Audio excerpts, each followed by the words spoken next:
My name is Tom Fort, and all my life I've had a passion for rivers. I want to tell the story of one in particular, the River Trent. From its source above Stoke, can you feel it? Yeah.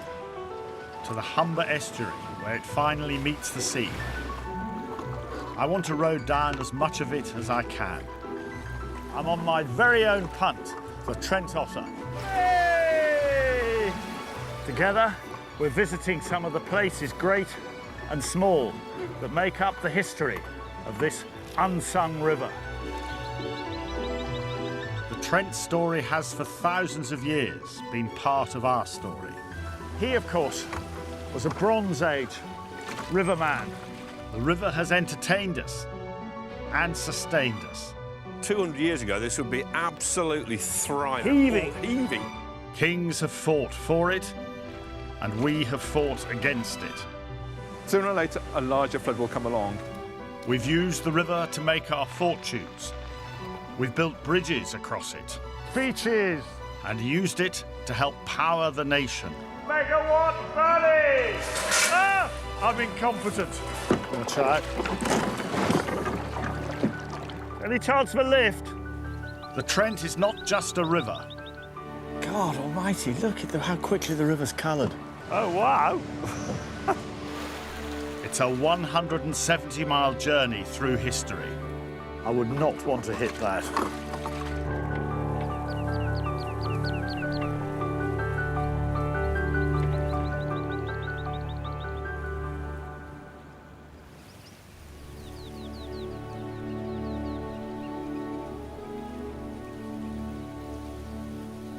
From the start, rivers have been central to the human story.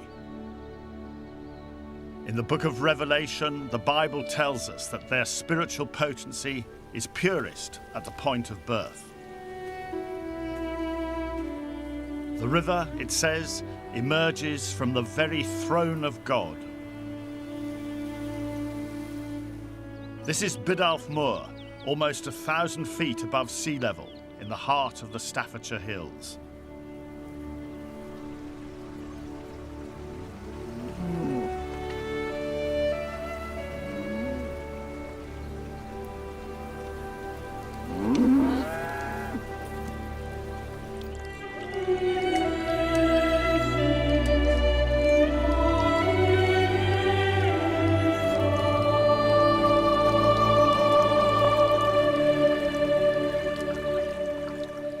Every river journey needs to begin at the beginning.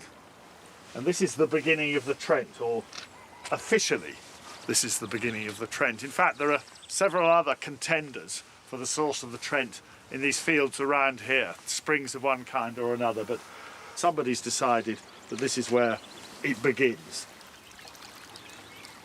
Water is emerging from a dark little hole and setting off in a pathetic little trickle down along this ditch and on.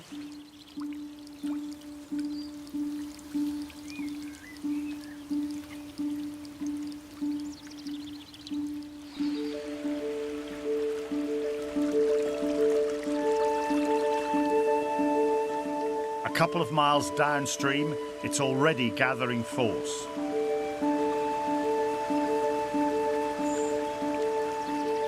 Not quite ready for one man and a boat.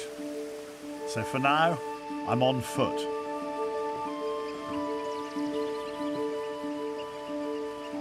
What a fantastic spot. This is the river at its most natural, its most innocent. It's like a child. It was an infant up there, and now a sort of boisterous toddler just playing, and you can hear the music of it as it goes by. Innocence, though, doesn't last.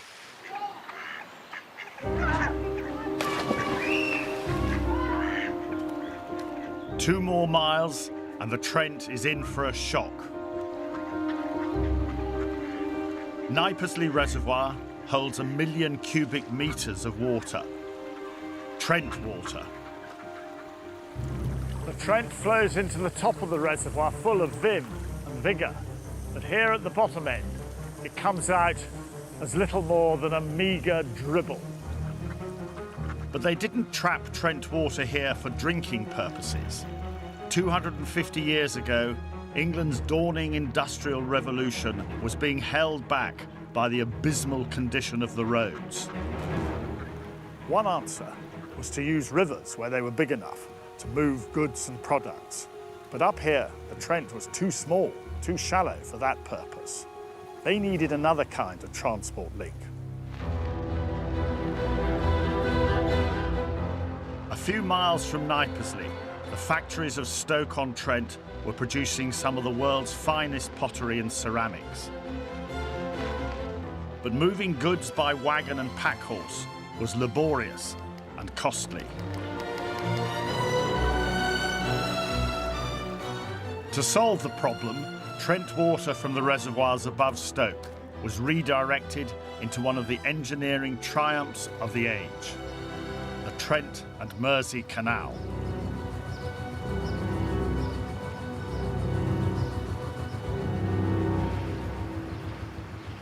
The genius behind the Trent and Mersey was James Brindley, the canal visionary known as the Schemer.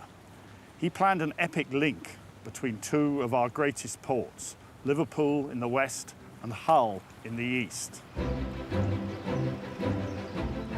Building it took Brindley 11 years, starting in 1766, when the first sod was dug, not by him, but by this man, Josiah Wedgwood. Wedgwood, the most famous potter of them all, had persuaded Brindley to dig the canal right beside his grand new factory in the heart of Stoke. Wedgwood's fine Georgian house was paid for from the profits made possible by the new canal.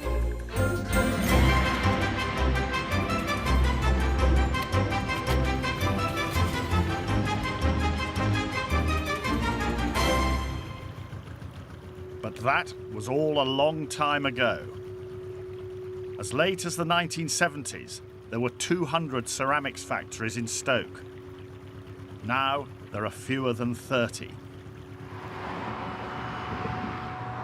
The canal's still busy, but today it's with holiday boats rather than barges loaded with freight. And Wedgwood's factory, like so many others, is long since gone. This small outbuilding, the only relic of its glorious past. Then as now, all the attention was on the canal. So what about the poor old River Trent?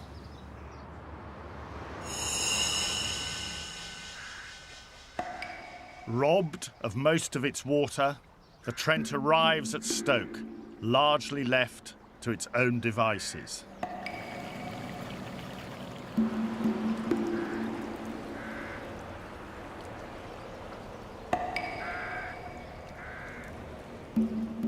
In some places, though, the city has corralled and enclosed it.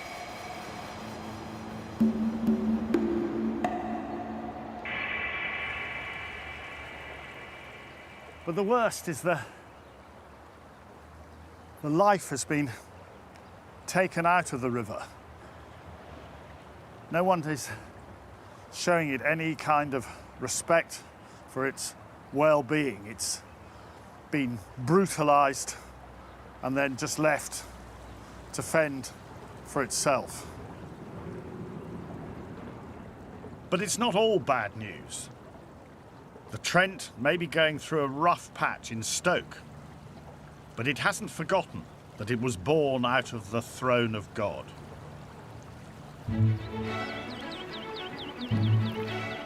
At Trentham Gardens to the south of Stoke, the river finds its feet again, now for the first time. Right, heave. It's deep enough for my boat. Making a bit of a mess of your beautiful grass, I'm afraid.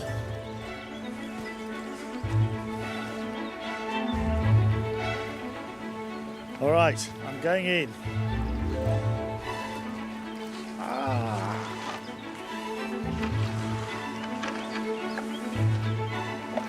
That's great, that's it, I can do it there. Yeah. This boat is a punt. It's called the Trent Otter. I can't imagine a more elegant piece of work myself. Oh, I've forgotten the oars. Rather nifty homemade anchor. And there we are, we're ready to start this great adventure. Thanks very much indeed, that was a great effort.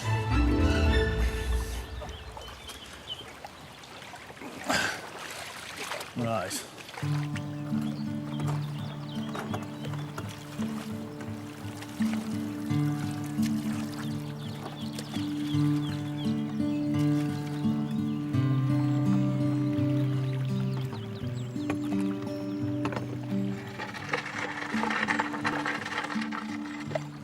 I feel that here it's beginning to behave like a proper river with a proper idea of itself. And also it's irresistible, isn't it, when the trees are hanging down like this. It's not the easiest thing to steer this boat from one end.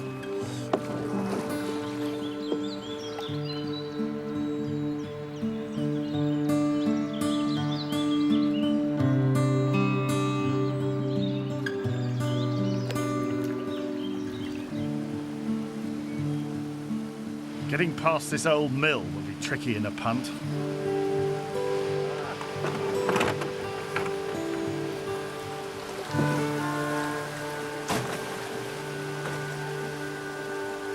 Way!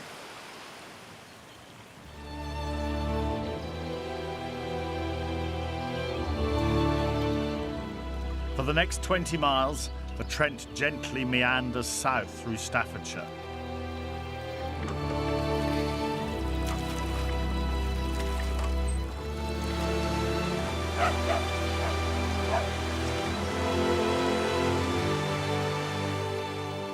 At Little Hayford, an old pack horse crossing, Essex Bridge, has been here for 450 years.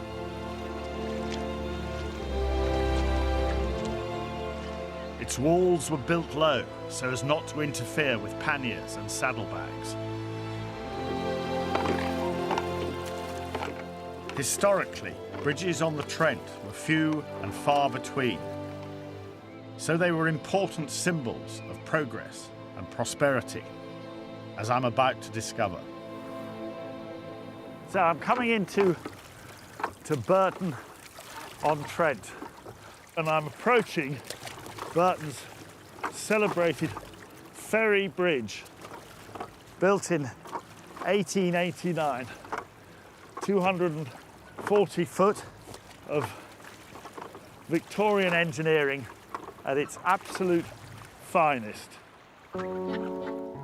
It's called the Ferry Bridge because it replaced a boat service which had for centuries plied its trade here between Burton and the village of Stapenhill to the south. Local historian Richard Stone is campaigning to have it restored. And what a fine bridge this is.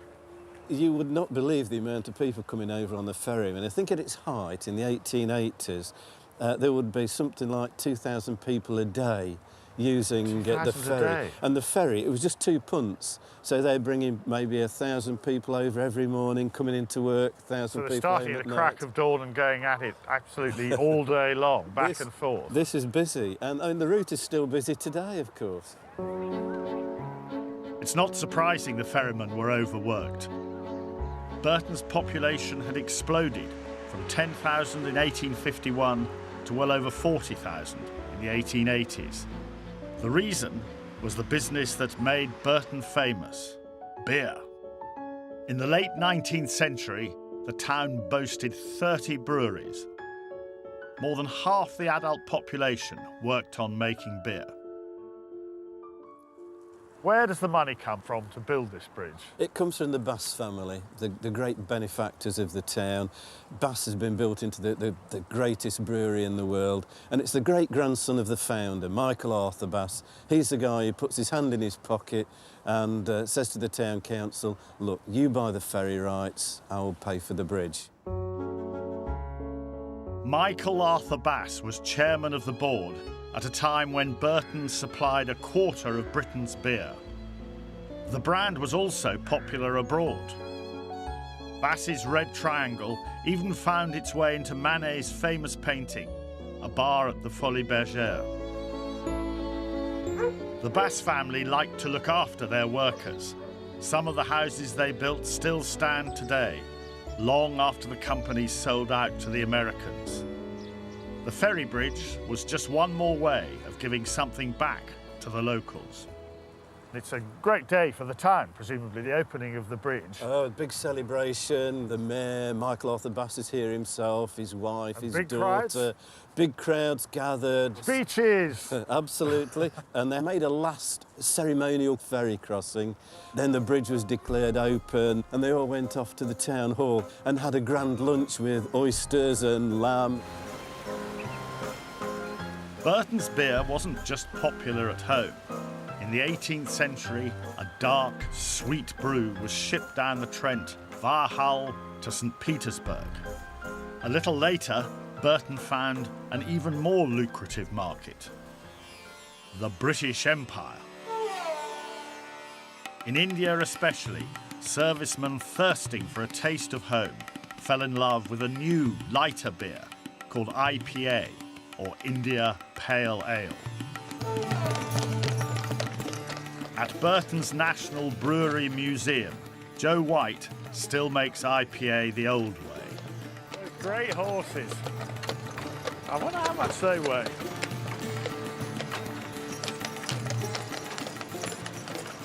Well, being in India, it's so warm, they didn't want a real thick, dark, stodgy beer as we used to have. So they thought, right, we'll come up with a nice pale ale, which would be lager colour, so it'd be nice, light and refreshing, and lots of carbonation. And The point was that it had to survive this long journey. Yes. It took 6 months to get there, from leaving the brewery to get into India. So it had to be a higher alcohol beer and a highly hopped beer as well. Because the more hops you have in a beer, it's the bitter of the beer, and also it's an antiseptic, so it keeps longer. And then those hot, dusty British soldiers fell upon it with a sort of shout of joy and felt as if they were back at home almost, pouring this stuff. Yep, a lovely sparkling beer.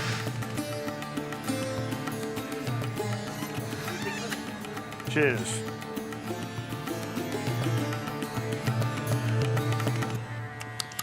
Very good. Very good.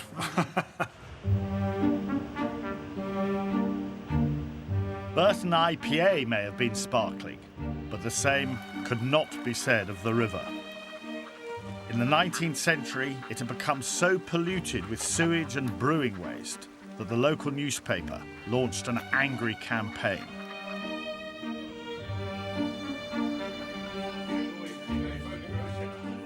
In an editorial on August the 20th, 1858, it referred to the noxious atmosphere hanging over Burton. We have been compelled, it said, to endure a nuisance, the character of which has been most injurious and offensive, not only endangering our health, but also jeopardising our lives. The Trent's problem was created by the Industrial Revolution, and it took engineering ingenuity of a high order to tackle it.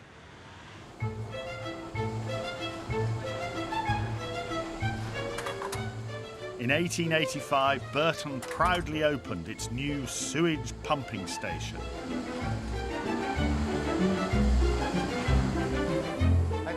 It's been restored by Roy Barrett and a team of engineers and enthusiasts. I'm entirely gobsmacked by it. I'm flabbergasted. I'm struck dumb. Yes. So how come such enormous quantities of effluent were being produced by the Burton Brewery? Yes, that's a good question. You would think when all you're wanting is a pint of beer. So we've got the 1 pint of beer. We know what happens to that. It makes us very happy. We're okay. But it takes 10 pints of water to make one pint of beer. The 9 pints, which is used for washing, all sorts of things in the process, becomes very contaminated. And so it's filthy. Absolutely. It's hot, it's sulphur-rich, it smelt terrible as well. And it goes into the river and it kills all the fish. I quite see it. Combined with the town's raw sewage, Burton's industrial waste was diverted away from the river in huge volumes, up to 4 million gallons a day. Each beam engine weighs 80 tons, and getting them moving is quite an operation. No. That's it. Oh, this one won't go. Oh, blimey. No one told me it was going to be this hard work.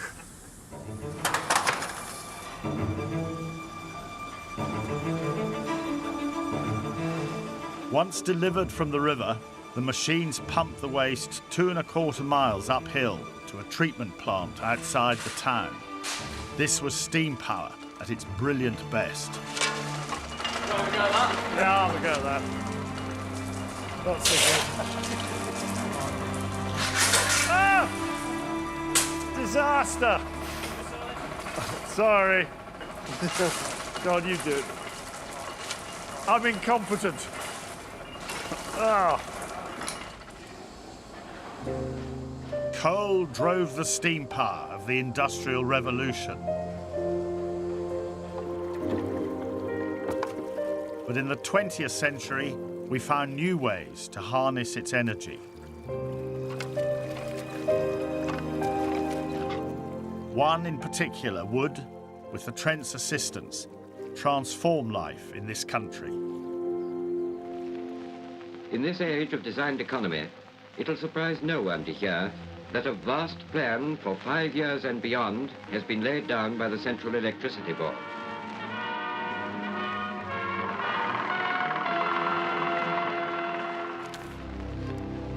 It began in the 1930s when the first national grid was turned on. By the 1960s, demand, calculated to be doubling every 10 years, required more plants. The Trent's proximity to the Midlands coalfields made it the ideal location for the new stations. 13 were built along its banks. They supplied 1/4 of England's power. The region was known as Megawatt Valley.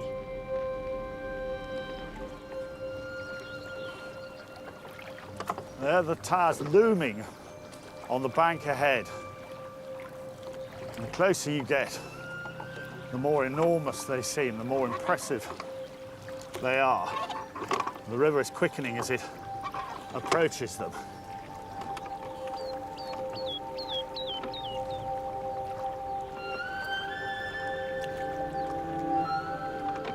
This is Willington Power Station. Opened downstream from Burton at the end of the 1950s, it once lit up 200,000 homes.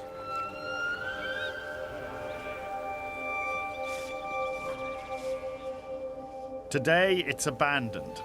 The plant was shut down in the 90s.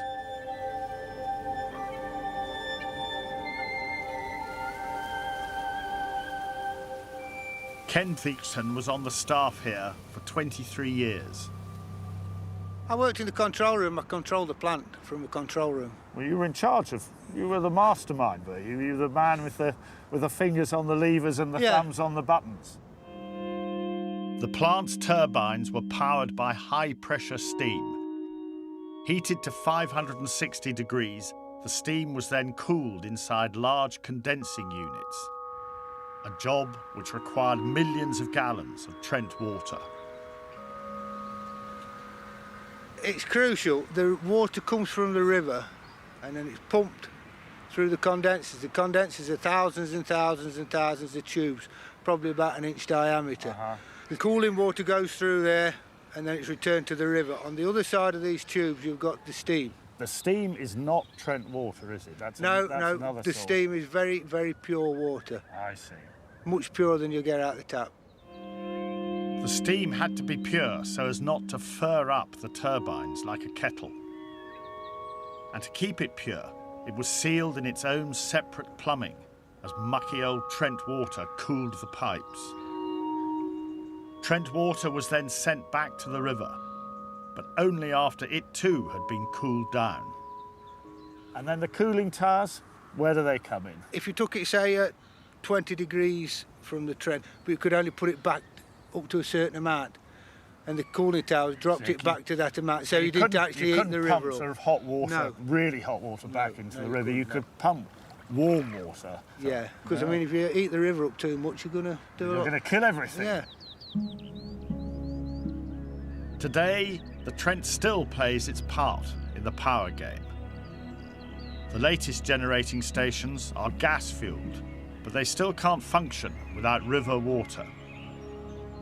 At Staythorpe near Newark, Trent pipes are colour-coded green as river water flows through a new kind of cooling tower. Everything here looks new, but over by the river is a sculpture commissioned 50 years ago to honour the pioneers of Megawatt Valley. That a vast plan for 5 years and beyond has Powerful, been laid down by the obedient, and clean. In 1999, Willington faced the ritual execution in front of the usual eager crowds.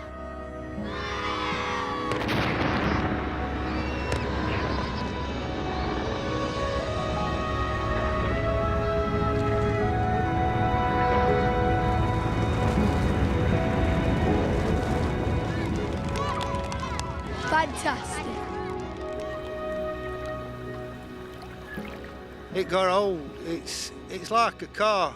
It comes to a point where you've just got to spend too much money on it to keep it on the road. They lose efficiency, they get worn out. This time comes when you've got to say, right, that's enough, we're not throwing any more money at it. Sad day for you, though. Oh, yeah. Probably a few tears, you never know. Willington's cooling towers were spared demolition when a pair of peregrine falcons nested on the side of one.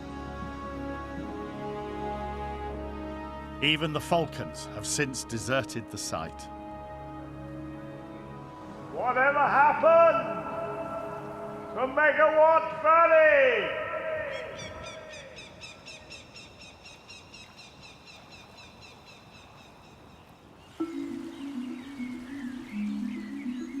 At Willington, Staffordshire gives way to Derbyshire. I'm alone on the river, and it's a delightful place to be. There should be a special word for someone who takes a particular pleasure in rivers. Fluviophile seems a little bit pretentious. River lover's better, although a bit inelegant. The river lover sees more than just water on the move. There's an awareness of past, present, and future. A sense that this water was somewhere else yesterday, is here now, and will be somewhere different tomorrow. The stone bridge at Swarkston, 6 miles south of Derby, was once the Midlands' main crossing point on the Trent. It's witnessed centuries of conflict. In 1745, Bonnie Prince Charlie's rebel Jacobite army reached here before turning back for Scotland. 100 years earlier, Cavaliers and Roundheads fought for control of the bridge. And almost 800 years before that, the Vikings swept through, upstream to Repton, where they spent the winter in preparation for launching a strike into the heart of the Midlands. The Viking invaders entered through the Humber estuary, penetrating 100 miles up the Trent. But they weren't the first to make use of the river here. A few miles downstream at King's Mills, near Castle Donington, there was someone here long before them. If I'd been here 3,500 years ago, I might well have met a man paddling through. And he, of course, was a Bronze Age riverman. His boat was a massive thing, hollowed out of a single tree trunk.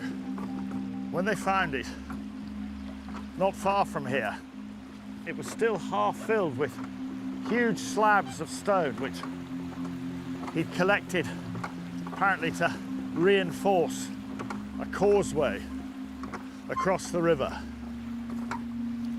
Imagine that, piloting these vast bits of stone along this river, which is pretty fierce around here. And while there are many things about the modern world that he would have found strange and incomprehensible. The river he would have been familiar with. He would have known every bit of it. And so there's a sense in which to journey down this river is to journey back in time. Back in the 11th century, land at King's Mills was royal property. Since then, owners have come and gone many times, but none has been quite so colourful as one 19th century incumbent.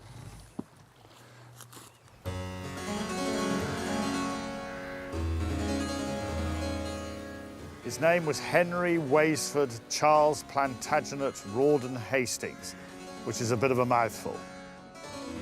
He was the 4th Marquis of Hastings, and his chief passion in life was gambling on horses. He even built his own racetrack in front of his country seat, Donington Hall. Occasionally, though, his eye wandered after a filly of a different kind, and his elopement with the delectable Lady Florence Paget caused a sensation. Lady Florence was herself the daughter of a marquis and was considered a pearl of the English aristocracy. But there was one slight problem. She was engaged to someone else. Florence's fiancé was Henry Chaplin, a wealthy Lincolnshire landowner. As his wedding day approached, he knew nothing of the affair. One day, Lady Florence, without a word to anyone, popped into Marshall and Snellgrove's store in Oxford Street on the pretext of buying items for her wedding trousseau.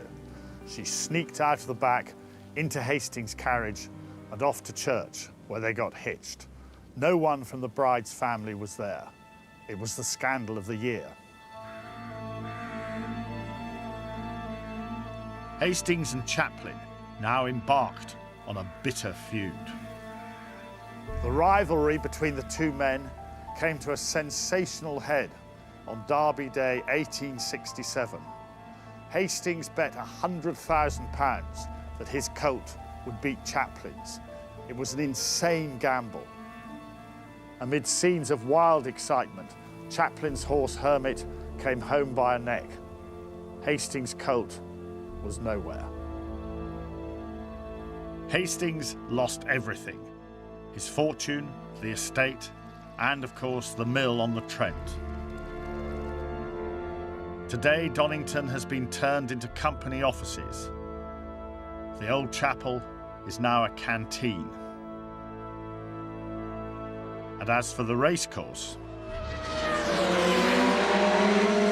it's now the Donington Park motor racing circuit, and instead of the pounding of horses' hooves, the air is split with the snarl of racing car engines.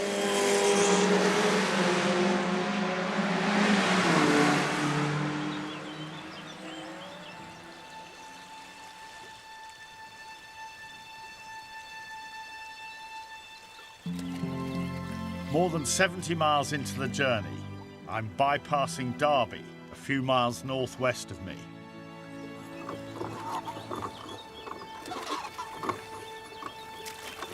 At this point, the Trent is beginning to slow down. It has lost its sort of youthful high spirits and dash and ardour.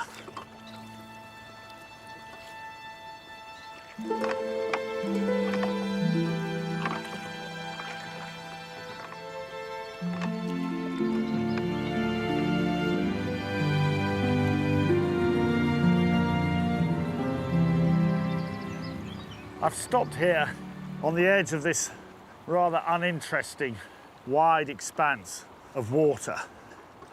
Nothing very exciting, you might say, but actually you'd be wrong, because this is one of the most important meeting places in this country's transport history. Behind me is the Trent and Mersey Canal. It came down here and it stopped, because here it met the Trent, coming in from under that footbridge. And from here on, the Trent could do the business that the canal had done hitherto. And not only that, from the north came the Derwent, bringing with it all the riches of Derbyshire. So what you have here is, if I can call it that, a hub of incalculable importance to the industrial and commercial life of this nation more than 200 years ago. These days it's quiet enough, but this crossroads once connected an inland waterway which stretched from one side of England to the other. Are you heading for Shardlow by any chance? Yeah. Any chance of a lift? I'm making a detour up the Trent and Mersey Canal to visit Shardlow, last stop before it connects with the river. Hi, I'm Tom. And you? Martin. How are you doing? I'm all right. If you're able to grab the rope. For me and narrowboat owner Martin Wells, it's a short hop back up from the end of James Brindley's 93-mile masterpiece. I'm lost in admiration for the simple vision of people like Brindley, that they could see clearly a solution to a long-standing problem, which was our roads were terrible. So what are we going to do about it? I think it's the simplicity of all the architecture, the beauty of the bridges. And I think the bridges are fantastic. yeah, absolutely. After digging halfway across England, Brindley had chosen sleepy Shardlow as his meeting place with the Trent. His decision transformed the place. This was pretty much the heart of operations, was it? Yeah, 200 years ago, this would be absolutely thriving. There'd be boats coming in and out. Heaving. People yelling and shouting and cursing and singing. Fighting over the locks and getting drunk, and, but working hard. Absolutely. You'd be having narrowboats coming down the Trent and Mersey Canal. Quite possibly some of them would be going on down onto the River Trent and to Nottingham, but you would have larger boats, barges coming up, and they're transshipping the products from one to the other, because that was a route through to the Humber and the world. So big cranes lifting stuff on and off. The big trade here was salt from Cheshire, but pretty much everything came through. Food, coal, iron, cheese, and of course Wedgwood pottery from Stoke. Goods arriving on the river from Hull were transferred to canal boats to complete the journey. The work was done in buildings like this, the Navigation Clock Warehouse. One old-timer recalled his apprenticeship there. All day and all night, he said, could be heard the creaking of cranes, the rattling of chains, the falling of timbers, the shouts of the wharfmen, the sound of axe and anvil, the cries of the boat builders. The heyday of this place did not last that long, did it? The railways took over basically 1830s, 40s. Long Eaton then became a very, very busy place and overtook this. Shardlow began to decay. Slowly. And now rather quiet and peaceful spot. Idyllic. For blokes like you. Absolutely.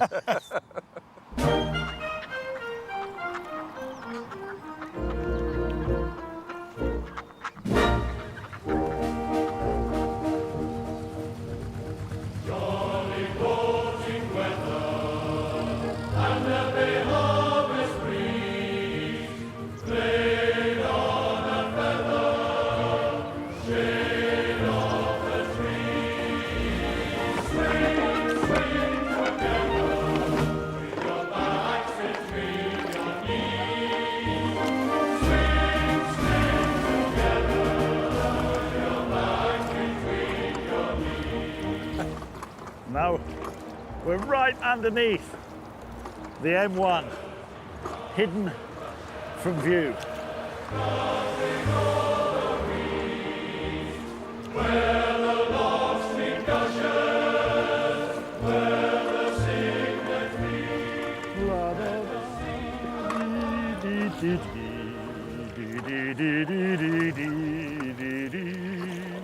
La da da da ba ba bum ba ba ba ba ba bum bum bum.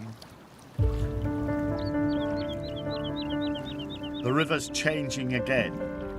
It's getting bigger and wider. As I row into Nottingham, it feels like the Trent has grown up. Well, we're just coming under Nottingham's famous landmark, Trent Bridge. There have been other Trent bridges that they've come and gone over the centuries. And this, which actually is a very handsome bridge indeed. It does the city proud.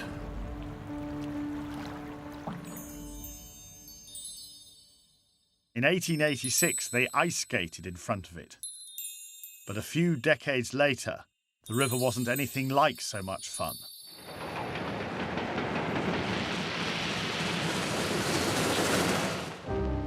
The winter of 1947 was famously brutal.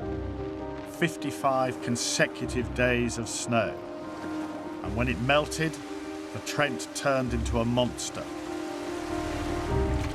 On March the 17th, the river burst its banks. Suddenly, 28 miles of streets became canals as the river rose 12 feet above normal. One of those streets was home to a young Douglas Whitworth. This was your house? That house. This one on the right-hand side? Yes, and the whole ground floor was flooded. And so what happened? Were you, I mean, you'd seen it coming up and it came up and up and up and up, yes, the flood.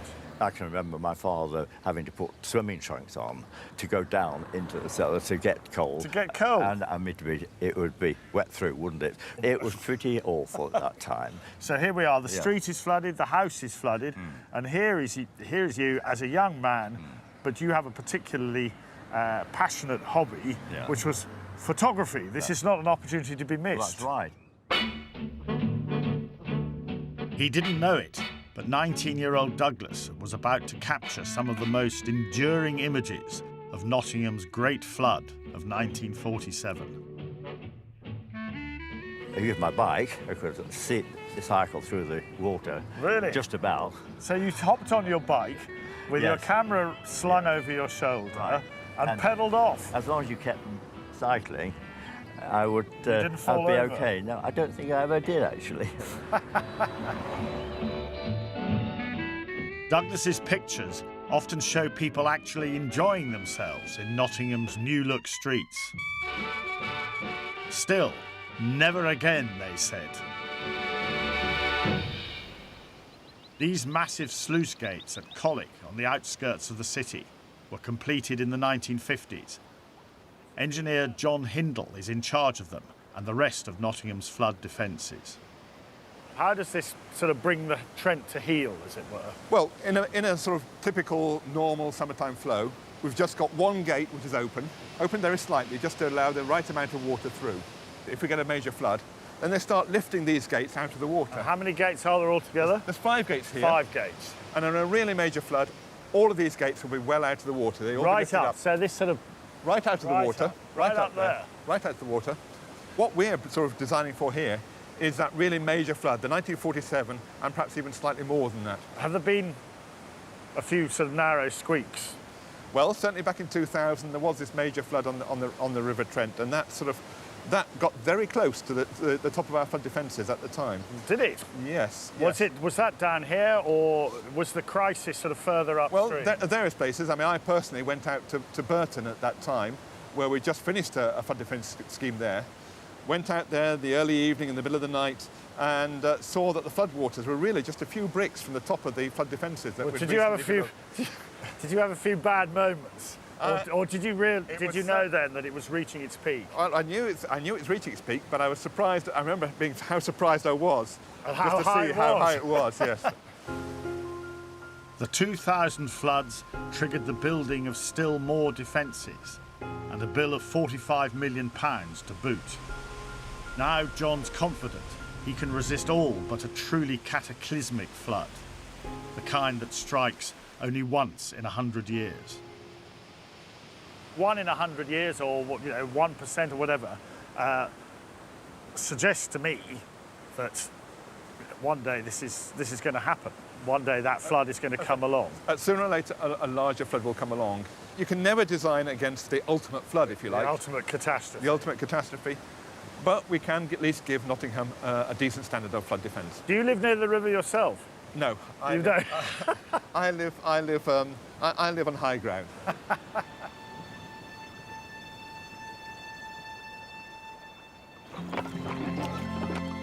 Leaving Nottingham, the Trent presses on, heading northeast towards Newark. The river sort of imposes a rhythm of its own on you. Really, all you can do is to follow the river's rhythm and its moods and fall into line with them. The river here is at peace today, but it wasn't always. It's 1485, the Battle of Bosworth Field, about 45 miles southwest of here. Henry Tudor defeats and kills Richard III. It's the end of the Wars of the Roses. That's what the history books say. In fact, the White Rose of York had one final throw of the dice, and it took place here, beside the Trent. 2 years after Bosworth, the new king's grip on power was still shaky. A rebel Yorkist force marched south, fording the Trent upstream from Newark. The scene was set for the Battle of Stoke Field. The rebel force took up position on the ridge over there, with Henry's army below. Although outnumbered, the rebels fought with desperate bravery. For a time, the outcome hung in the balance. Then King Henry's general, the Earl of Oxford, rallied his 15,000 men for one final push. The rebel line wavered and then broke, and the rebels ran for their lives downhill, across the fields beside the Trent, harried and chased by Henry's men. It's thought 4,000 men, half the rebel force, fell that day. Casualties on the king's side, as few as 100. There's a gully running along the foot of that wood over there, known as Red Gutter. It was stained with blood. That day in June, the Wars of the Roses truly ended along the banks of the Trent. Over 5 centuries later, this place still seems haunted by the fighting spirit of those ancient warriors. I like to think of the rebel army, the sun glinting on their swords and spears and axes, and then into the river, the water up to the infantrymen's waists and the horses' knees, and then across towards the ridge, hope and fear churning in their breasts.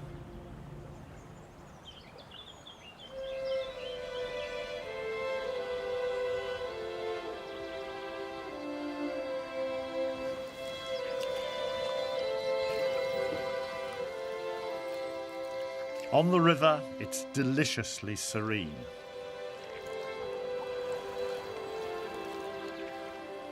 It feels as if this could go on forever, but there's a problem ahead.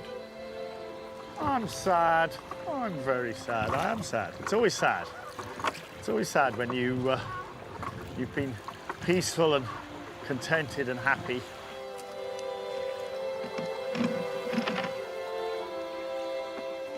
I'm sad because the Trent Otter and I are about to part company.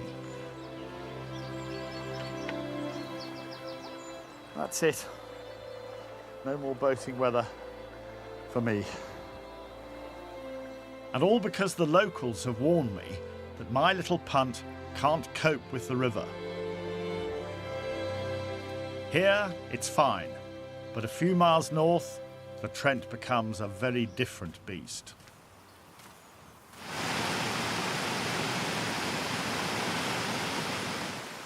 This is Cromwell Weir. Not so long ago, a man out fishing died here after his boat, about the same size as mine, was dragged under. Back in the 1970s, 10 soldiers on exercise drowned when their boat went over the weir.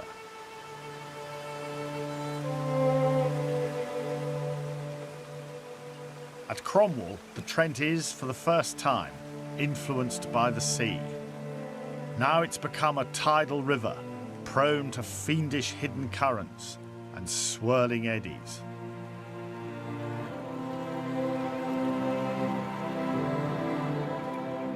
Downstream at Gainsborough, I spot another good reason to retire gracefully from the river. Oh, wow. A gravel barge, and not messing about either.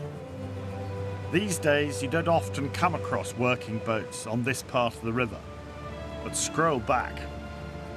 800 years ago, they were bringing wool and alabaster down here for shipment onto Hull and export to Europe. In the 17th century, a coal depot was established here to take coal from the Nottingham coalfield. By the 1830s, 50,000 tonnes of goods were being unshipped here for distribution locally, and a further 30,000 sent downstream to Hull. It became such an important river port that the government even gave it its own customs house. The river made many fortunes at Gainsborough during those years.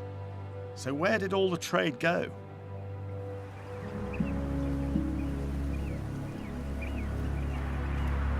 You don't have to look far. Today, the motorway is king.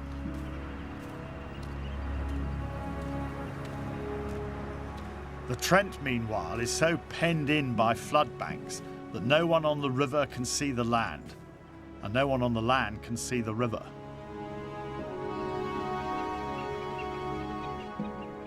It seems we've abandoned it.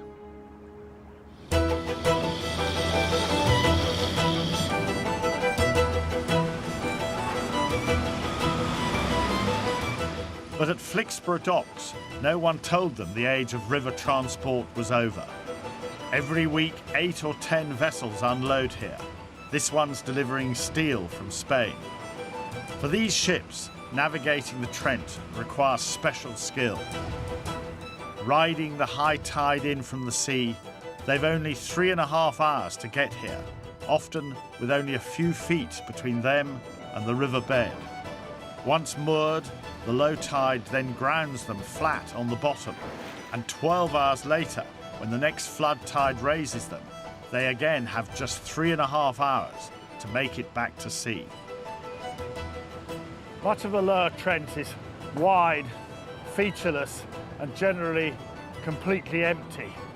So it's very reassuring to come to a place like this, where there's noise and activity, cranes going and lorries roaring, big ships waiting to be unloaded and take on loads, waiting for the tide to take them in and out.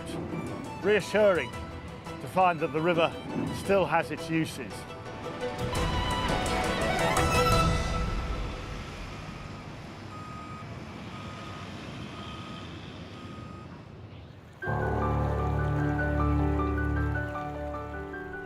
My journey down the Trent is almost over. Swelling in size, it pushes the landscape ever wider apart. Its banks are now tricky to access on foot, so I need another mode of transport.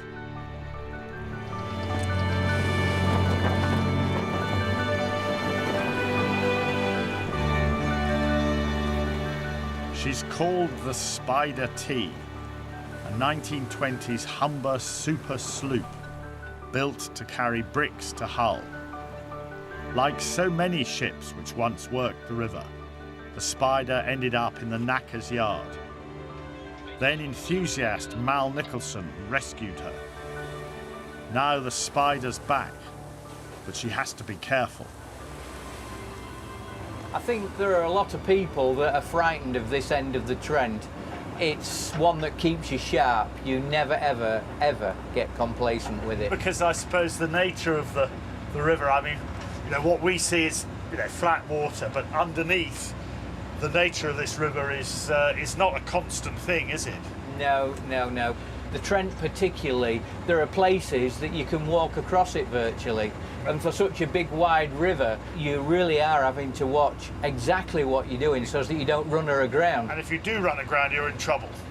Yeah, absolutely. One of the things with coming in on a flood tide is that if you run aground on the bow, you can turn be absolutely sideways, turned sideways, and in some cases heeled over and what have you. So you have to be very, very careful. I'm absolutely confident in saying that nothing like this has ever happened to the Spider T or to you.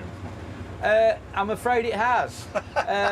It happened on the Trent. There'd been very heavy rain, lots of fresh on, and it had washed the sand and gravel into the middle of the river.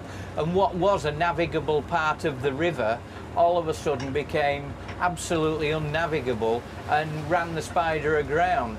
Every now and then you will get caught out. You will get caught out. So she is an unpredictable mistress. Absolutely.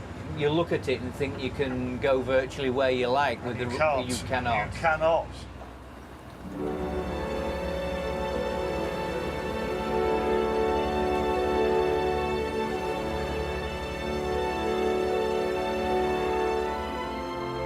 The water's now so wide, it's hard to make out where the river ends and estuary begins.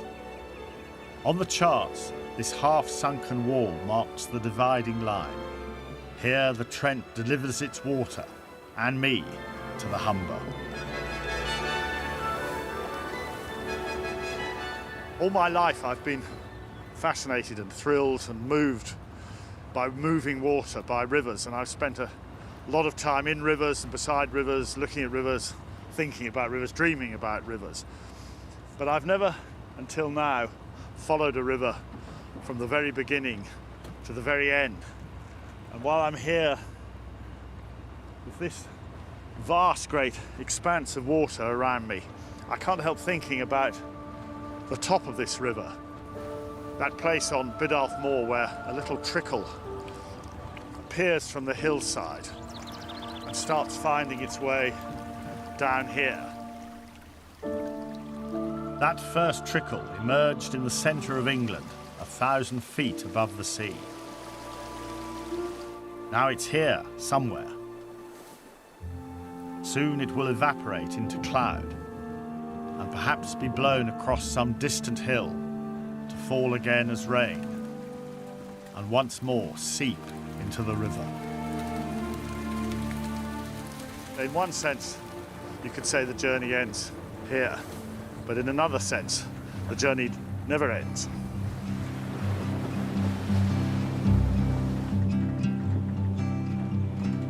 Can you feel it? It's like a fish biting. What's it? Pull on you. Yeah, on the field. You feel it? Yeah. Every last movement. Gonna see the riverman. Gonna tell him all I can about the plan for Lima Town. If he tells me all he knows about the way his river flows and all night shows.